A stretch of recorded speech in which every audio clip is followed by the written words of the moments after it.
मैं हूं गरिमा, आप देख रहे हैं जागरण.com। आज हम बात करेंगे बजट की और बजट में हो सकने वाले संभावित ऐलानों के बारे में। क्योंकि ये बजट ठीक आम चुनावों से पहले आ रहा है, तो ये बजट बहुत ही चर्चा का विषय है। इस पर सबकी नजरें टिकी हुई हैं।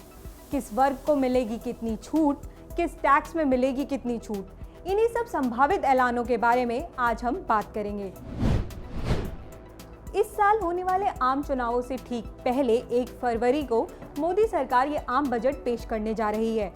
ऐसे कयास लगाए जा रहे हैं कि मध्यम वर्ग, बेरोजगार और किसानों को कई तरह की छूट देकर मोदी सरकार रिझाने की कोशिश करेगी। और चर्चा ये भी है कि होम लोन में मिलने वाली रियायत को बढ़ाया जा सकता है।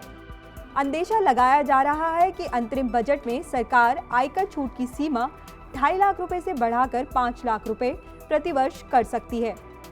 अभी 2.5 लाख से 5 लाख रुपए कमाने वालों को 5% आयकर देना होता है। गौरतलब है कि मध्यम वर्ग टकटकी लगाकर इन तमाम राहतों का पिछले 5 साल से इंतजार कर रहा है। उसे लग रहा है कि मोदी सरकार शायद उसको ये राहत देकर अपनी वापसी का रास्ता तैयार करे।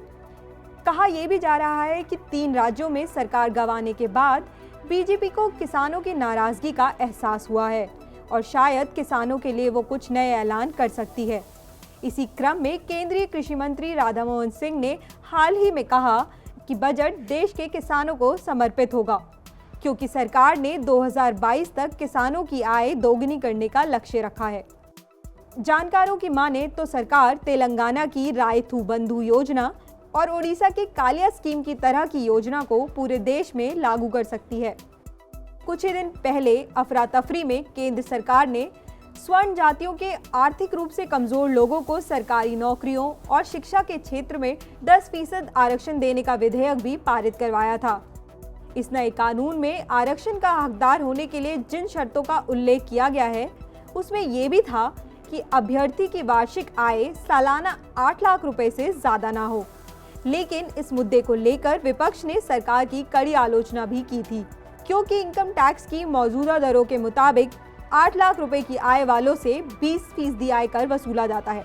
इस बात पर विपक्ष का कहना है कि जो व्यक्ति अपनी कमाई का 5वां हिस्सा इनकम टैक्स के रूप में सरकार को दे रहा है, उसे सरकार आर्थिक रूप से कमजोर कैसे मान सकती है और उसे आरक्षण कानून में गरीब क्यों बता रही है, उससे वह 20% टैक्स कैसे ले सकती है। हालांकि सरकार ने वित्तीय घाटे का लक्ष्य 3.3% रखा है और साथ ही जीएसटी में कलेक्शन की उम्मीद भी कम है। सरकारी कंपनियां भी नहीं बिक पाई हैं। ऐसे में लक्ष्य को पूरा करना मोदी सरकार के लिए किसी चुनौती से कम नहीं है। एक तरफ परंपरा कायम रखने की चुनौती है, तो दूसरी तरफ सत्ता में वापसी करने का लक्ष्य। तो इन सभी संभावनाओं के बीच ये सवाल बरकरार है कि क्या वाकई मोदी सरकार अपना खजाना जनता के लिए खोल पाएगी या फिर जनता को एक बार फिर से निराशा हाथ लगेगी। बीजेपी के कई नेता कहने लगे हैं कि खजाना भरने से क्या फायदा अगर कोई दूसरी सरकार ही आकर उसे लुटाएगी। इससे अच्छा है कि आप ही अपना खजाना लुटाकर फिर सत्ता में आए। इन्हीं सब आलोचनाओं के बीच अब ये देखना बहुत ही दिलचस्प होगा कि इन आलोचनाओं का जवाब देने के लिए सरकार की तरफ से कौन सामने आता है।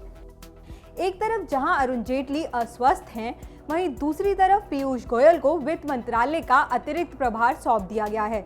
लेकिन सस्पेंस अभी भी बरकरार है कि बजट कौन पेश करेगा। इस तरह की अन्य खबरें देखने के लिए हमारे साथ जुड़े रहिए और देखते रहिए जागरण.com।